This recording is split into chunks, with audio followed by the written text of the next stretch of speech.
You ever wonder why some relationships just feel solid, like a safe harbor, but others leave you feeling totally alone, even when you're with them?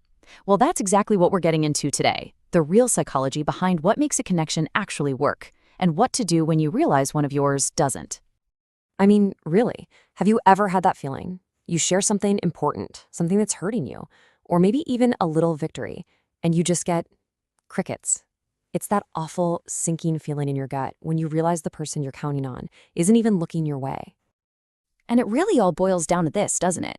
On one side, you post online about a terrible, draining day, and the person you think has your back, they just scroll on by. But on the other side, you get that instant message. Hey, saw your post. What's wrong? I'm here. That one difference, honestly, it's everything. So let's really sit with that sinking feeling for a minute.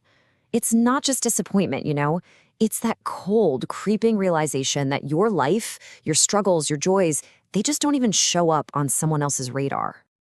And that brings us to the absolute heart of this whole thing, the reciprocal bond. This is the secret ingredient, the psychological switch that separates a friend from a true ride-or-die ally. So what did that actually mean? Well, reciprocal bonding is all about a mutual emotional investment. And let me be clear, this is not a transaction. It's not about keeping score. It's a natural, easy balance where both people feel seen, they feel valued, and most importantly, they feel safe. Honestly, this one sentence says it all. You matter to me, so your business becomes my business. When someone is truly in your corner, your problems literally become their problems. They're invested. It's that simple. So, okay, how does this magic actually happen inside our brains? Because this isn't just some feel-good idea, right? It's actually built on 3 really powerful psychological pillars that create these incredibly strong connections. So first, you have emotional resonance. That's when I actually feel what you're feeling.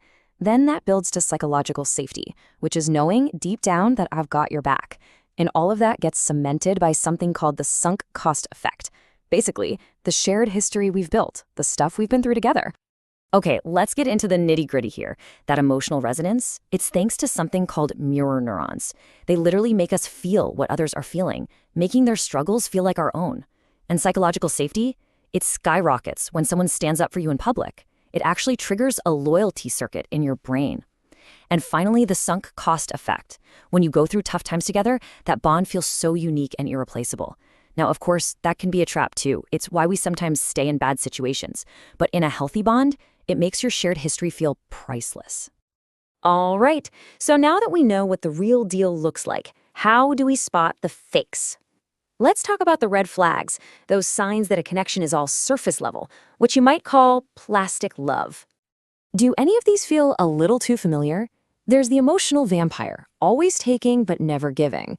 The fair weather friend, who only shows up when the sun is shining or they need a favor. Oh, and the silent witness. This one might be the worst. They see you're in trouble, they see you're getting attacked, and they just stand there.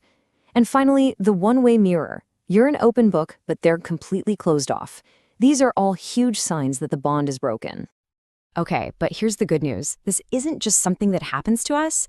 We can actually build these deeper connections. You can be intentional about it. So, here are 4 real, practical steps you can take. Here's your playbook. First, defend them publicly. It's the fastest way to build that loyalty. Second, remember the little things. It shows you're actually paying attention. Third, and I know this is hard for a lot of us, let them help you. You have to let them invest in you too. And fourth, show up when it's hard. That's what really forges a bond that can last a lifetime.